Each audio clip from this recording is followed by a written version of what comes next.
este caso, y se trata más bien de una teoría, una hipótesis de dónde podría haber estado situada la judería de época andalusí, no la que conocemos hoy como barrio de Santa Cruz y todo eso, porque eso fue en época cristiana, sino la anterior, la judería anterior, la de la época califal, la época taifa, la de los almorávides.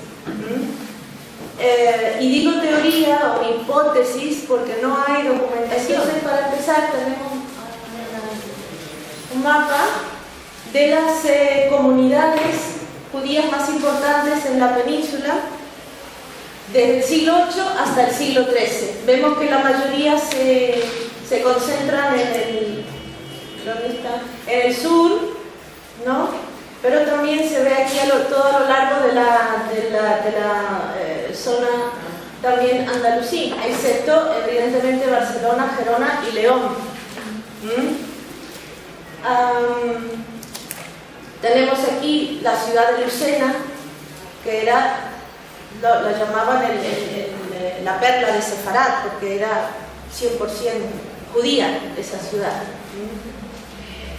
Pero para empezar a hablar un poquito sobre como una introducción primero a lo que eran las juderías, empezar a cómo se organizaban las juderías en Al-Ándalus. Hay para ello tres personajes fundamentales, que es el Nasí o Nagid, o bien príncipe de las comunidades en Al-Ándalus. Este personaje, o este cargo, mejor dicho, era nombrado por el emir, luego vinieron los califas, luego los reyes taifas, ¿no? Según el gobierno que había, era un cargo nombrado por el gobernante y se ocupaba de las necesidades de todas las comunidades judías de la península, y también de mantener correspondencia y contacto con las comunidades de fuera del Andalus, por ejemplo en el norte de África, o como les conté la vez pasada el ejemplo de Stay Shaprut, que contactó con los házaros que habían pasado al judaísmo, ¿no? Entonces, evidentemente, este cargo del Nasí no lo podía tener cualquiera, lo tenía que tener una persona con una cultura amplísima, que dominara varios idiomas, evidentemente el árabe, el hebreo, el romance, el latín, ¿no? Una persona con un prestigio y una, digamos, intachable, una persona muy respetada, tenía que ser una persona también de un nivel económico también importante, y bueno, evidentemente era de las personas más respetadas dentro de las comunidades de Al-Ándalus. Luego está el cargo de Dayan. Dayan era el juez de la comunidad, pero de cada comunidad, en cada ciudad. Y evidentemente, bueno, después el rabino, que se ocupaba de los temas espirituales y de la interpretación, pues, del Talmud y de los distintos libros de la religión. Este es un mapa de Sevilla donde se ve la muralla califal. Vamos a ver. Vamos a empezar para situarnos. Este es el río, evidentemente, ¿no? Este es el puente de barcas, Almohade. Aquí está el Alcázar.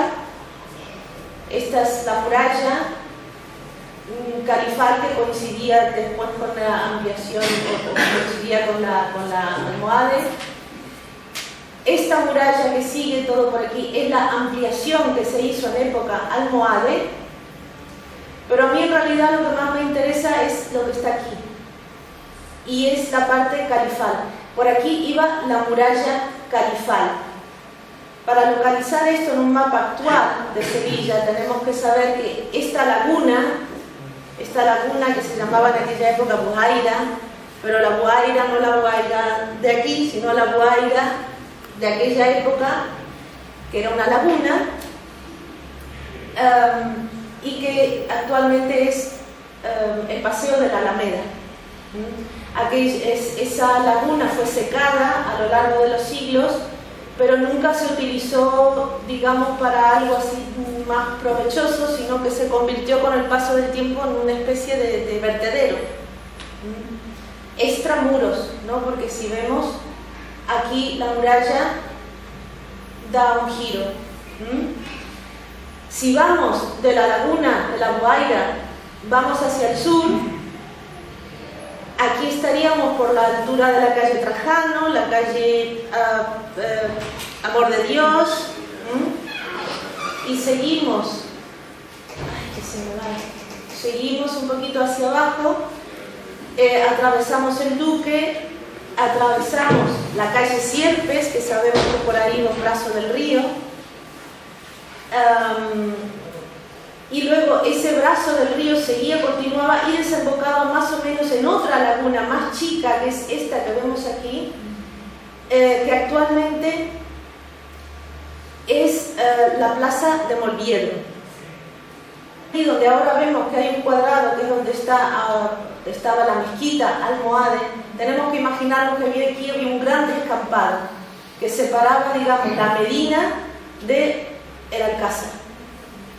Dicen que había un zoco, pero no un zoco con tiendas y tal, sino un zoco más bien como semi-rural, donde dicen que había algunas casas construidas, pero que en general era como un gran descampado que separaba lo que es la Medina Califal del Alcázar. Primera teoría, emplazar la judería andalusí en el actual barrio o zona de San Pedro, que es donde está la Plaza de Cristo de Burgos. Cuando se viene del Hotel Don Paco, ¿no? Y se atraviesa... Bueno, ahí estaría situada una de ellas. ¿En qué se basan los que defienden esta postura? En que las juderías estaban situadas siguiendo unas ciertas características. Una de ellas es que solían estar cerca de la muralla, o bien intramuros o bien extramuros. También debía de haber cerca una puerta, que en este caso la tenemos aquí, una puerta que daba acceso a las vías, entrada y salida a la vía principal de la ciudad, para el comercio y todo eso. Y luego que solían estar cerca de un edificio de gobierno, cerca de un edificio, en este caso sería un califal y de la época de los reyes taifas.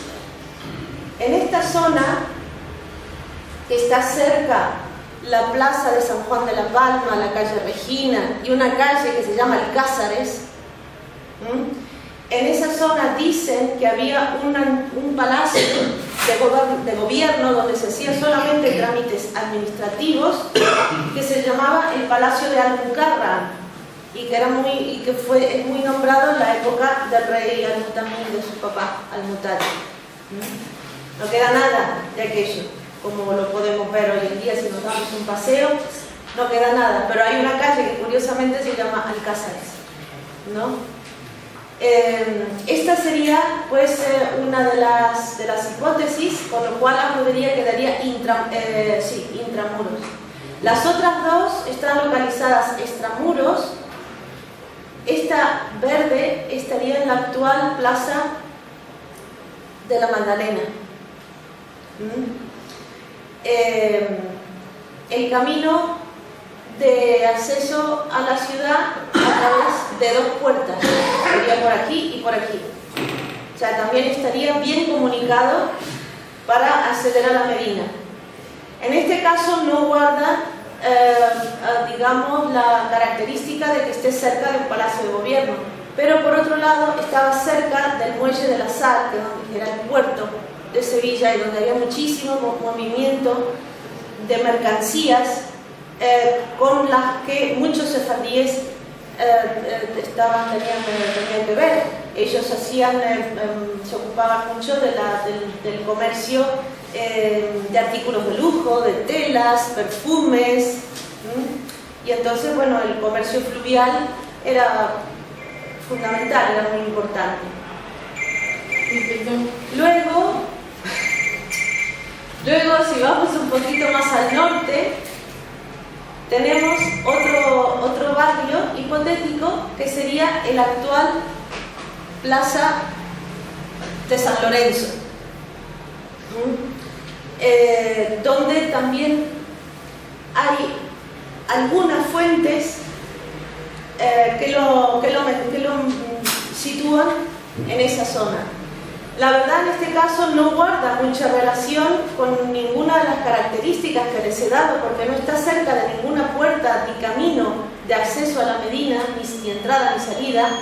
Está pegado a lo que era la Guaira, con lo cual eso, secado y siendo una zona de vertedero como era en aquella época, pues me imagino que la fragancia no sería muy agradable. Para hablar un poquito de lo que pasaba en la judería de Sevilla, de época andalusí, tenemos que nombrar vamos a hablar, digamos, de las personas que pasaron un poco a la historia, al menos mencionado una vez en los libros. La judería de Sevilla durante la época califal vivió evidentemente a la sombra de la judería de Córdoba. En aquella época se sabe de un rabino que se ocupaba de los asuntos de la comunidad en Sevilla y que era el rabí Saadia ben Yosef Gaón. No se tienen más datos sobre esta persona. Pero se sabe también que, al igual que los demás andalusíes, a medida que iban pasando los avatares de la historia de Al-Ándalus, los sefardíes también se movían hacia un lado o hacia el otro. Así, por ejemplo, después de la caída del califato omeya y durante la época de la guerra civil en Al-Ándalus, que es lo que se llama fitna, ¿sí? Ahí hubo una serie de personas influyentes que ponían y deponían a los califas según les convenía. Después se crearon las taifas y, al igual que todos los demás, los sefardíes iban buscando sus mecenas. Todos aquellos ilustres de Córdoba debieron de ir buscando en las distintas taifas sus mecenas. Entonces estaban los médicos, los filósofos, los rabinos, los talmudistas, todo eso que iban buscando su sitio. Y entre ellas Sevilla se benefició de ello, ya que recibió pues, a familias provenientes de Córdoba, como por ejemplo la familia Baruch al-Baria, ¿sí? También había otras familias que ya tenían su arraigo aquí, como por ejemplo la familia, que aunque tengan nombres árabes, o parecen árabes, cuando son Ibn, como los judíos dirían Ben, no es lo mismo. Entonces, Ibn Muajir o los Ibn Ashar, en este caso sí están los Ben Migash, bastante conocidos, Ben Ariatón y los Abrabaneros. Estos personajes fueron importantes, como digo, sobre todo durante la época taifa, tanto bajo el rey Al-Mu'tadid como bajo el rey Al-Mutamid. Y es justamente en ese siglo XI cuando la judería andalusí de Sevilla alcanza su máximo esplendor. Centrándonos un poquito en las personas o en las personalidades que más se sobresalieron, está el rabino Isaac ben Baruch al-Baria, nacido en Córdoba, estudió al igual que todas las personas, digamos, que tenían o que recibían una educación esmerada, iban a estudiar a la escuela talmúdica de Lucena. Y aquí tenemos quizás al personaje más sobresaliente, importante, sobre todo porque nació en Sevilla, de familia muy ilustre, de la familia de los Ben Migash, y era Joseph. Joseph recibió también una educación muy esmerada y siendo, digamos, estudiando aquí en Sevilla, su maestro se dio cuenta de que tenía un potencial importante. Entonces le habló a su padre, le habló al papá de Joseph y le dijo: mira, tu hijo tiene un potencial que hay que incrementarlo, y entonces lo mejor que puedes hacer es enviarlo a la escuela de Lucena. Y entonces así lo hizo, y se encargó de él el rabino y director de la escuela talmúdica de Lucena, que se llamaba Isaac Bar Jacob el Fesí. El Fesí lo llamaban así, que es el apodo porque venía de Fez, procedía de Fez.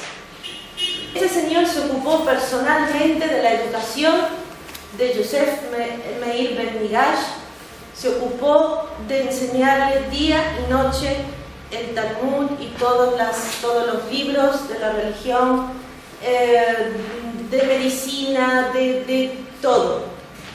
Durante años y años lo estuvo educando de forma muy personal, tanto que casi lo convirtió en su hijo, ¿no? Entonces lo que ocurrió fue que cuando el Fesí ya era un señor un poquito más mayor, él decidió que Joseph Ben Migash sería su sucesor en la escuela de Lucena. Y entonces así fue. El Fesí se murió viejísimo, y ocupó su puesto Joseph Meir Ben Migash, y tenía solo 26 años cuando accedió a ese puesto de director de la escuela de Lucena. Ocupó ese puesto durante 38 años, y durante ese tiempo fue cuando la escuela de Lucena también alcanzó el máximo esplendor. Era conocido no solo en Al-Ándalus, sino por todos los países del Mediterráneo. Bueno, y luego en época almorávide, los sefardíes siguieron desarrollando su vida intelectual y su vida profesional, y también fueron incluidos en algunos puestos de la corte, como por ejemplo estos dos personajes, Abu Ayyub Sulaiman Muadlin al-Yahudi. Aquí tenemos al-Yahudi, el judío. Fue un gran médico y fue médico personal de Ali ibn Tashfin. Era el hijo de Yusuf ibn Tashfin, ¿sí? el que vino en el 1091. Y cuando Ali ibn Tashfin decide regresar a Marrakech, se lo lleva con él. Y otro personaje es el que ocupó un puesto diplomático, que era Abu al-Hassan Abraham Ben Meir Ben Kamnei. Lamentablemente no tenemos mucho más información sobre estos personajes. A lo largo del siglo XI hubo dos oleadas importantes de sefardíes que vinieron a la judería de Sevilla. Una en el año 1066. ¿Qué pasó ahí? Si se acuerdan, eran los tiempos convulsos en Granada, donde gobernaban los siríes, y el visir y la persona más importante y mano derecha del rey Taifa de Granada era un sefardí, que era Samuel ibn Nagrela, que era una persona excepcional, un visir con una visión, con una educación, y bueno, una persona que hizo mucho por la comunidad sefardí en el Al-Ándalus. Y Joseph fue su hijo, pero su hijo no tuvo quizás el mismo carácter que su padre, y entonces pronto se fue ganando algunos enemigos. La historia terminó con el asesinato de Joseph ibn Nagrela, y a raíz de ahí se producen una serie de altercados en Granada, lo cual provoca que muchos sefardíes se vengan para Sevilla. Y la otra gran oleada, evidentemente, 1085, que es el principio del fin de Al-Ándalus, que es cuando cae Toledo en manos de Alfonso VI, cuando la frontera de la Marca Media cae hasta la altura del Tajo, con lo cual, digamos, los reinos cristianos del norte están mucho más cerca, se los ve con más fuerza también, y entonces, bueno, a partir de ahí hay un poema que ahora no lo sé de memoria, pero dicen que normalmente la ropa se empieza a romper por una esquina y Al-Ándalus se rompió por el centro, ¿no? ¿Y cómo es que lo que lleva? Ahí está. Sí. Bueno, pues Elisa, para hacernos partícipes de su charla, nos ha enviado a todos un correo en el que hay unos platos de cocina, una relación de lo que no se debe hacer sábado, que es muy aburrido. Y a mí lo que me ha gustado muchísimo es un cuento muy cortito, que unas verduras se pelean sobre una mesa en una cocina porque todas quieren ser protagonistas en un plato, ¿no? Y la señora está medio loca con las verduras y todo eso. Entonces, el almuerzo o comida se llama, digo 2 o 3 palabras un poquito más difíciles, es el prensó. Pleto es el pleito, eso es muy fácil. El crayón está cogido del francés, que es el lápiz. Los guisantes se llaman biselia, y la calabacica, eso es muy fácil. Cabacada es el ahuecamiento, eso que hacemos con la calabaza, que le sacamos lo de dentro antes de cocinarlo, ¿no? Bueno, voy a intentar leerlo lo más parecido al latino. Bien. Grande pleto en la cocina de la señora per la mi vicina. Un grande pranzo tenía que aparellar y ainda no sabía cuál guisar. Encima de la mesa, en la cocina de la señora Perla, mi vecina, tomates, pimentones, berenjenas, patatas, pepinos, cebollas, calabacicas. Saltó la berenjena. Yo soy hermosa, grande y morena. Yo en la mesa soy la reina. Me comen ensalada o me guisan. Saltó el tomate colorido y polpudo. A mí me comen guisado o crudo. Me meten en cada comida. Bueno, bueno, dijo la calabacica. Guisándome con ajico y tomate, yo también soy muy saborida. Saltaron la cebolla, la patata y el pepino. ¿Por qué a nosotros no metís tino? Entonces la señora Perla, mi vecina, mareada, se fuyó de la cocina, se asentó en el salón, en la mano un papel y un crayón, y en el papel con el crayón escribió: salata de tomate, cebolla, pepino, aceite, perejil y limón. Por seguro le agregará a mi marido Simón berenjena frita con tomate, vinagre y ajico. Es la salata preferida de mi hijico. La calabacica bien cabacada será con arroz y perejil encima, y mucho sabor le va a dar mismo al más difícil paladar. Una gallina al horno con pataticas y biselia, por seguro se chupará los dedos la familia. Un buen arroz con salsica de tomate y garbanzo completarán este hermoso pranzo. Y es así que la señora Perla, mi vecina, metió paz y orden en la cocina.